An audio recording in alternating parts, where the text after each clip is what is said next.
श्री सत्यनारायण कथा प्रथम अध्याय। एक समय की बात है, नैशिरण्य तीर्थ में शनिकादि 88,000 ऋषियों ने श्री सूत जी से पूछा, है प्रभु, इस कलियुग में वेद विद्या रहित मनुष्यों को प्रभु भक्ति किस प्रकार मिल सकती है तथा उनका उद्धार कैसे होगा। हे मुनि श्रेष्ठ, कोई ऐसा तप बताइए जिससे थोड़े समय में ही पुण्य मिले और मनवांछित फल भी मिल जाए। इस प्रकार की कथा सुनने की हम इच्छा रखते हैं। सर्व शास्त्रों के ज्ञाता सूत जी बोले, हे वैष्णवों में पूज्य, आप सभी ने प्राणियों के हित की बात पूछी है, इसलिए मैं एक ऐसे श्रेष्ठ व्रत को आप लोगों को बताऊंगा जिसे नारद जी ने लक्ष्मी नारायण जी से पूछा था और लक्ष्मीपति ने मुनिश्रेष्ठ नारद जी से कहा था। आप सब इसे ध्यान से सुनिए। एक समय की बात है, योगीराज नारद जी दूसरों के हित की इच्छा लिए अनेकों लोकों में घूमते हुए मृत्युलोक में आ पहुँचे। यहाँ उन्होंने अनेक योनियों में जन्मे प्रायः सभी मनुष्यों को अपने कर्मों द्वारा अनेकों दुखों से पीड़ित देखा। उनका दुख देख नारद जी सोचने लगे कि कैसा यत्न किया जाए जिसके करने से निश्चित रूप से मानव के दुखों का अंत हो जाए। इसी विचार पर मनन करते हुए वह विष्णु लोक में गए। वहाँ वह देवों के ईश भगवान नारायण की स्तुति करने लगे, जिनके हाथों में शंख, चक्र, गदा और पद्म थे, गले में वरमाला पहने हुए थे। स्तुति करते हुए नारद जी बोले, हे भगवान, आप अत्यंत शक्ति से संपन्न हैं, मन तथा वाणी भी आपको नहीं पा सकती हैं। आपका आदि, मध्य तथा अंत नहीं है। निर्गुण स्वरूप सृष्टि के कारण भक्तों के दुख को दूर करने वाले आपको मेरा नमस्कार है। नारद जी की स्तुति सुन विष्णु भगवान बोले, के मुनिश्रेष्ठ, आपके मन में क्या बात है? आप किस काम के लिए पधारे हैं? उसे संकोच कहो। इस पर नारद मुनि बोले कि मृत्युलोक में अनेक योनियों में जन्मे मनुष्य अपने कर्मों के द्वारा अनेकों दुख से दुखी हो रहे हैं। हे नाथ, आप मुझ पर दया रखते हैं तो बताइए कि वो मनुष्य थोड़े प्रयास से ही अपने दुखों से कैसे छुटकारा पा सकते हैं। श्रीहरि बोले, हे नारद, मनुष्यों की भलाई के लिए तुमने बहुत अच्छी बात पूछी है। जिसके करने से मनुष्य मोह से छूट जाता है, वो बात मैं कहता हूँ, उसे सुनो। स्वर्ग लोक व मृत्युलोक दोनों में एक दुर्लभ उत्तम व्रत है जो पुण्य देने वाला है। आज प्रेमवश होकर मैं उसे तुमसे कहता हूँ। श्री सत्यनारायण भगवान का ये व्रत अच्छी तरह विधान पूर्वक करके मनुष्य तुरंत ही यहाँ सुख भोग कर मरने पर मोक्ष पाता है। श्रीहरि के वचन सुन नारद जी बोले कि उस व्रत का फल क्या है और उसका विधान क्या है? यह व्रत किसने किया था? इस व्रत को किस दिन करना चाहिए? सभी कुछ विस्तार से बताएं। नारद की बात सुनकर श्रीहरि बोले, दुख व शोक को दूर करने वाला यह व्रत सभी स्थानों पर विजय दिलाने वाला है। मानव को भक्ति व श्रद्धा के साथ शाम को श्री सत्यनारायण की पूजा धर्म परायण होकर ब्राह्मणों व बंधुओं के साथ करनी चाहिए। भक्ति भाव से ही नैवेद्य, केले का फल, घी, दूध और गेहूं का आटा सवाया लें। गेहूं के स्थान पर साठी का आटा, शक्कर तथा गुड़ लेकर व सभी भक्षण योग्य पदार्थों को मिलाकर भगवान का भोग लगाएं। ब्राह्मणों सहित बंधु बांधवों को भी भोजन कराएं, उसके बाद स्वयं भोजन करें। भजन कीर्तन के साथ भगवान की भक्ति में लीन हो जाएं। इस तरह से सत्यनारायण भगवान का ये व्रत करने पर मनुष्य की सारी इच्छाएं निश्चित रूप से पूरी होती हैं। इस कली काल अर्थात कलियुग में मृत्युलोक में मोक्ष का यही एक सरल उपाय बताया गया है। श्री सत्यनारायण कथा द्वितीय अध्याय। सूत जी बोले, हे ऋषियों, जिसने पहले समय में इस व्रत को किया था उसका इतिहास कहता हूँ, ध्यान से सुनो। सुंदर काशीपुरी नगरी में एक अत्यंत निर्धन ब्राह्मण रहता था। भूख प्यास से परेशान वह धरती पर घूमता रहता था। ब्राह्मणों से प्रेम करने वाले भगवान ने एक दिन ब्राह्मण का वेश धारण कर उसके पास जाकर पूछा, हे विप्र, नित्य दुखी होकर तुम पृथ्वी पर क्यों घूमते हो? दीन ब्राह्मण बोला, मैं निर्धन ब्राह्मण हूँ, भिक्षा के लिए धरती पर घूमता हूँ। हे भगवान, यदि आप इसका कोई उपाय जानते हो तो बताइए। वृद्ध ब्राह्मण कहता है कि सत्यनारायण भगवान मनोवांछित फल देने वाले हैं, इसलिए तुम उनका पूजन करो। इसे करने से मनुष्य सभी दुखों से मुक्त हो जाता है। वृद्ध ब्राह्मण बनकर आए सत्यनारायण भगवान उस निर्धन ब्राह्मण को व्रत का सारा विधान बताकर अंतर्धान हो गए। ब्राह्मण मन ही मन सोचने लगा कि जिस व्रत को वृद्ध ब्राह्मण करने को कह गया है मैं उसे जरूर करूँगा। ये निश्चय करने के बाद उसे रात में नींद नहीं आई। वह सवेरे उठकर सत्यनारायण भगवान के व्रत का निश्चय कर भिक्षा के लिए चला गया। उस दिन निर्धन ब्राह्मण को भिक्षा में बहुत धन मिला, जिससे उसने बंधु बांधवों के साथ मिलकर श्री सत्यनारायण भगवान का व्रत संपन्न किया। भगवान सत्यनारायण का व्रत संपन्न करने के बाद वह निर्धन ब्राह्मण सभी दुखों से छूट गया और अनेक प्रकार की संपत्तियों से युक्त हो गया। उसी समय से यह ब्राह्मण हर माह इस व्रत को करने लगा। इस तरह से सत्यनारायण भगवान के व्रत को जो मनुष्य करेगा वह सभी प्रकार के पापों से छूटकर मोक्ष को प्राप्त होगा। जो मनुष्य इस व्रत को करेगा वह भी सभी दुखों से मुक्त हो जाएगा। सूत जी बोले कि इस तरह से नारद जी से नारायण जी का कहा हुआ श्री सत्यनारायण व्रत को मैंने तुमसे कहा। हे विप्रो, मैं अब और क्या कहूँ। ऋषि बोले, हे मुनिवर, संसार में उस विप्र से सुनकर और किस किस ने इस व्रत को किया, हम सब इस बात को सुनना चाहते हैं। इसके लिए हमारे मन में श्रद्धा का भाव है। सूत जी बोले, हे मुनियों, जिस जिसने इस व्रत को किया है वह सब सुनो। एक समय वही विप्र धन व ऐश्वर्य के अनुसार अपने बंधु बांधवों के साथ इस व्रत को करने को तैयार हुआ। उसी समय एक लकड़ी बेचने वाला बूढ़ा आदमी आया और लकड़ियां बाहर रखकर अंदर ब्राह्मण के घर में गया। प्यास से दुखी वह लकड़हारा उनको व्रत करते देख विप्र को नमस्कार कर पूछने लगा कि आप ये क्या कर रहे हैं तथा इसे करने से क्या फल मिलेगा, कृपया मुझे भी बताएं। ब्राह्मण ने कहा कि सब मनोकामनाओं को पूरा करने वाला ये सत्यनारायण भगवान का व्रत है।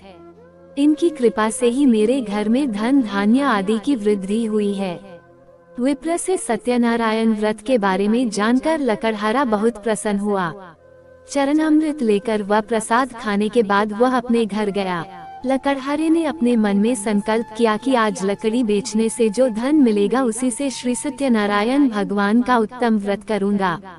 मन में इस विचार को ले बूढ़ा आदमी सिर पर लकड़ियां रख उस नगर में बेचने गया जहां धनी लोग ज्यादा रहते थे। उस नगर में उसे अपनी लकड़ियों का दाम पहले से 4 गुना अधिक मिलता है।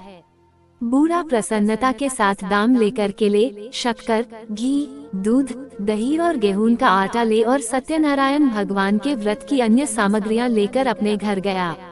वहां उसने अपने बंधु बांधवों को बुलाकर विधि विधान से सत्यनारायण भगवान का पूजन और व्रत किया। इस व्रत के प्रभाव से वह बूढ़ा लकड़हारा धन पुत्र आदि से युक्त होकर संसार के समस्त सुख भोग अंत काल में बैकुंठ धाम चला गया। श्री सत्यनारायण कथा 3य अध्याय। सूत जी बोले, हे श्रेष्ठ मुनियों, अब आगे की कथा कहता हूँ। पहले समय में उल्कामुख नाम का एक बुद्धिमान राजा था। वह सत्यवक्ता और जितेंद्रिय था। प्रतिदिन देव स्थानों पर जाता और निर्धनों को धन देकर उनके कष्ट दूर करता था। उसकी पत्नी कमल के समान मुख वाली तथा सती साध्वी थी। भद्रशिला नदी के तट पर उन दोनों ने श्री सत्यनारायण भगवान का व्रत किया। उसी समय साधु नाम का एक वैश्य आया। उसके पास व्यापार करने के लिए बहुत सा धन भी था। राजा को व्रत करते देखकर वह विनय के साथ पूछने लगा, हे राजन, भक्ति भाव से पूर्ण होकर आप ये क्या कर रहे हैं? मैं सुनने की इच्छा रखता हूँ, तो आप मुझे बताएं। राजा बोला, हे साधु, अपने बंधु बांधवों के साथ पुत्रादि की प्राप्ति के लिए एक महाशक्तिमान श्री सत्यनारायण भगवान का व्रत व पूजन कर रहा हूँ। राजा के वचन सुन साधु आदर से बोला, हे राजन, मुझे इस व्रत का सारा विधान कहिए। आपके कथनानुसार मैं भी इस व्रत को करूँगा। मेरी भी संतान नहीं है और इस व्रत को करने से निश्चित रूप से मुझे संतान की प्राप्ति होगी। राजा से व्रत का सारा विधान सुन व्यापार से निवृत्त हो वह अपने घर गया। साधु वैश्य ने अपनी पत्नी को संतान देने वाले इस व्रत का वर्णन कह सुनाया और कहा कि जब मेरी संतान होगी तब मैं इस व्रत को करूँगा। साधु ने इस तरह के वचन अपनी पत्नी लीलावती से कहे। एक दिन लीलावती पति के साथ आनंदित हो सांसारिक धर्म में प्रवृत्त होकर सत्यनारायण भगवान की कृपा से गर्भवती हो गई। 10वें महीने में उसके गर्भ से एक सुंदर कन्या ने जन्म लिया। दिनों दिन वह ऐसे बढ़ने लगी जैसे कि शुक्ल पक्ष का चंद्रमा बढ़ता है। माता पिता ने अपनी कन्या का नाम कलावती रखा। एक दिन लीलावती ने मीठे शब्दों में अपने पति को याद दिलाया कि आपने सत्यनारायण भगवान के जिस व्रत को करने का संकल्प किया था उसे करने का समय आ गया है, आप इस व्रत को करिए। साधु बोला कि हे प्रिय, इस व्रत को मैं उसके विवाह पर करूँगा। इस प्रकार अपनी पत्नी को आश्वासन देकर वह नगर को चला गया। कलावती पिता के घर में रह दिनों दिन बड़ी होने लगी। साधु ने एक बार नगर में अपनी कन्या को सखियों के साथ देखा तो तुरंत ही दूत को बुलाया और कहा कि मेरी कन्या के योग्य वर देख कर आओ। साधु की बात सुनकर दूत कंचन नगर में पहुंचा और वहां देखभाल कर लड़की के सुयोग्य वाणिक पुत्र को ले आया। सुयोग्य लड़के को देख साधु ने बंधु बांधवों को बुलाकर अपनी पुत्री का विवाह कर दिया, लेकिन दुर्भाग्य की बात ये कि साधु ने अभी भी श्री सत्यनारायण भगवान का व्रत नहीं किया। इस पर श्री भगवान क्रोधित हो गए और श्राप दिया कि साधु को अत्यधिक दुख मिले। अपने कार्य में कुशल साधु बनिया जमाई को लेकर समुद्र के पास स्थित होकर रत्नासारपुर नगर में गया। वहां जाकर दामाद ससुर दोनों मिलकर चंद्रकेतु राजा के नगर में व्यापार करने लगे। एक दिन भगवान सत्यनारायण की माया से एक चोर राजा का धन चुराकर भाग रहा था। उसने राजा के सिपाहियों को अपना पीछा करते देख चुराया हुआ धन वहां रख दिया जहां साधु अपने जमाई के साथ ठहरा हुआ था। राजा के सिपाहियों ने साधु वैश्य के पास राजा का धन पड़ा देखा तो वह ससुर जमाई दोनों को बांधकर प्रसन्नता से राजा के पास ले गए और कहा कि उन दोनों चोरों को हम पकड़ लाए हैं, आप आगे की कार्यवाही की आज्ञा दें। राजा की आज्ञा से उन दोनों को कठिन कारावास में डाल दिया गया और उनका सारा धन भी उनसे छीन लिया गया। श्री सत्यनारायण भगवान के श्राप से साधु की पत्नी भी बहुत दुखी हुई। घर में जो धन रखा था उसे चोर चुरा ले गए। शारीरिक तथा मानसिक पीड़ा व भूख प्यास से अति दुखी हो अन्न की चिंता में कलावती एक ब्राह्मण के घर गई। वहां उसने श्री सत्यनारायण भगवान का व्रत होते देखा, फिर कथा भी सुनी। वह प्रसाद ग्रहण कर रात को घर वापस आई। माता ने कलावती से पूछा कि हे पुत्री, अब तक तुम कहाँ थी? तेरे मन में क्या है?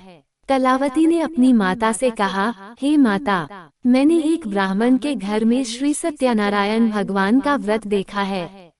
कन्या के वचन सुन लीलावती भगवान के पूजन की तैयारी करने लगी। लीलावती ने परिवार व बंधुओं सहित सत्यनारायण भगवान का पूजन किया और उनसे वर मांगा कि मेरे पति तथा जमाई शीघ्र घर आ जाएं। साथ ही यह भी प्रार्थना की कि हम सबका अपराध क्षमा करें। श्री सत्यनारायण भगवान इस व्रत से संतुष्ट हो गए और राजा चंद्रकेतु को सपने में दर्शन देकर कहा, हे राजन, तुम उन दोनों वैश्यों को छोड़ दो और तुमने उनका जो धन लिया है उसे वापस कर दो। अगर तुमने ऐसा नहीं किया तो मैं तुम्हारा धन, राज्य व संतान सभी को नष्ट कर दूंगा। राजा को ये सब कहकर भगवान अंतर्धान हो गए। प्रातःकाल सभा में राजा ने अपना सपना सुनाया, फिर बोले कि बनिक पुत्रों को कैद से मुक्त कर सभा में लाओ। दोनों ने आते ही राजा को प्रणाम किया। राजा मीठी वाणी में बोला, हे महानुभावों, भाग्यवश ऐसा कठिन दुख तुम्हें प्राप्त हुआ है, लेकिन अब तुम्हें कोई भय नहीं है।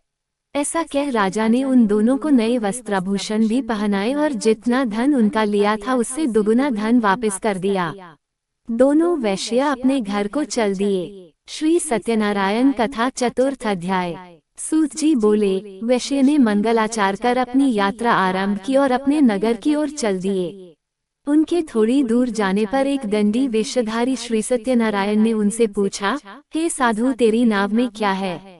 अभिमानी वणिक हंसता हुआ बोला, हे दंडी, आप क्यों पूछते हो? क्या धन लेने की इच्छा है? मेरी नाव में तो बेल व पत्ते भरे हुए हैं। वैश्य के कठोर वचन सुन भगवान बोले, तुम्हारा वचन सत्य हो। दंडी ऐसे वचन कह वहां से दूर चले गए। कुछ दूर जाकर समुद्र के किनारे बैठ गए। दंडी के जाने के बाद साधु वैश्य ने नित्य क्रिया के पश्चात नाव को ऊंची उठते देखकर अचंभा माना और नाव में बेल पत्ते आदि देख वो मूर्छित हो जमीन पर गिर पड़ा। मूर्छा खुलने पर वह अत्यंत शोक में डूब गया। तब उसका दामाद बोला कि आप शोक न मनाएं, ये दंडी का शाप है, इसलिए हमें उनकी शरण में जाना चाहिए, तभी हमारी मनोकामना पूरी होगी। दामाद की बात सुनकर वह दंडी के पास पहुंचा और अत्यंत भक्तिभाव से नमस्कार करके बोला, मैंने आपसे जो जो असत्य वचन कहे थे उनके लिए मुझे क्षमा दे। ऐसा कहकर महान शोकातुर हो रोने लगा। तब दंडी भगवान बोले, हे वणिक पुत्र, मेरी आज्ञा से बार बार तुम्हें दुख प्राप्त हुआ है, तू मेरी पूजा से विमुख हुआ। साधु बोला, हे भगवान, आपकी माया से ब्रह्मा आदि देवता भी आपके रूप को नहीं जानते, तब मैं अज्ञानी कैसे जान सकता हूँ। आप प्रसन्न हुए, अब मैं सामर्थ्य के अनुसार आपकी पूजा करूँगा।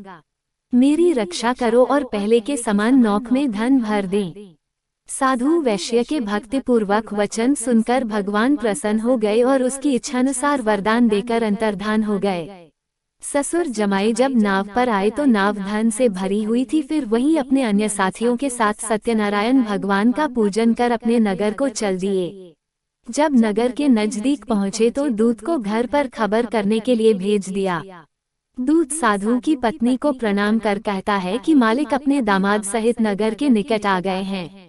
दूत की बात सुन साधु की पत्नी लीलावती ने बड़े हर्ष के साथ सत्यनारायण भगवान का पूजन कर अपनी पुत्री कलावती से कहा कि मैं अपने पति के दर्शन को जाती हूँ, तू कार्य पूर्ण कर शीघ्र आ जा। माता के ऐसे वचन सुन कलावती जल्दी में प्रसाद छोड़ अपने पति के पास चली गई। प्रसाद की अवज्ञा के कारण श्री सत्यनारायण भगवान रुष्ट हो गए और नाव सहित उसके पति को पानी में डुबो दिया। कलावती अपने पति को वहां न पाकर रोती हुई जमीन पर गिर गई। नौक को डूबा हुआ देख व कन्या को रोता देख साधु दुखी होकर बोला कि हे प्रभु, मुझसे तथा मेरे परिवार से जो भूल हुई है उसे क्षमा करें। साधु के दीन वचन सुनकर श्री सत्यनारायण भगवान प्रसन्न हो गए और आकाशवाणी हुई, हे साधु, तेरी कन्या मेरे प्रसाद को छोड़कर आई है, इसलिए उसका पति अदृश्य हो गया है। यदि वह घर जाकर प्रसाद खाकर लौटती है तो इसे इसका पति अवश्य मिलेगा। ऐसी आकाशवाणी सुन कलावती घर पहुंचकर प्रसाद ग्रहण करती है और फिर आकर अपने पति के दर्शन करती है।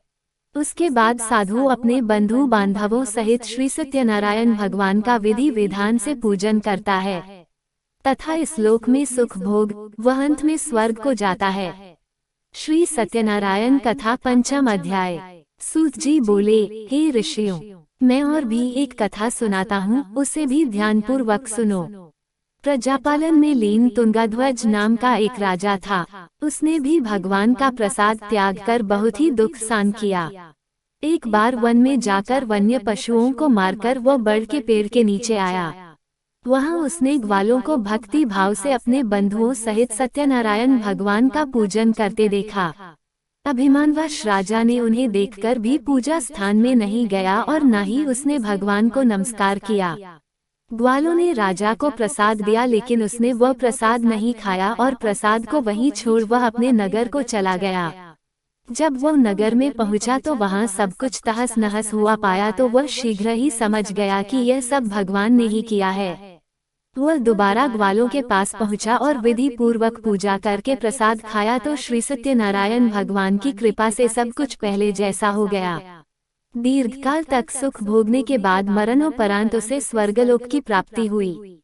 जो मनुष्य परम दुर्लभ इस व्रत को करेगा तो भगवान सत्यनारायण की अनुकंपा से उसे धन धान्य की प्राप्ति होगी।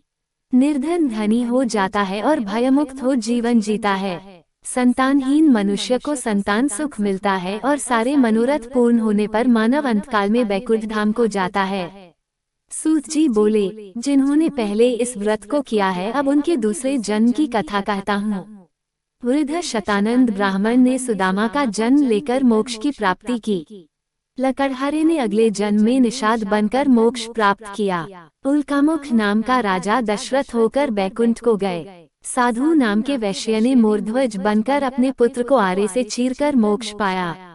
महाराज तुंगाध्वज ने स्वयंभू होकर भगवान में भक्ति युक्त हो कर्म कर मोक्ष पाया। इति श्री सत्यनारायण व्रत कथा का 5वां अध्याय संपूर्ण।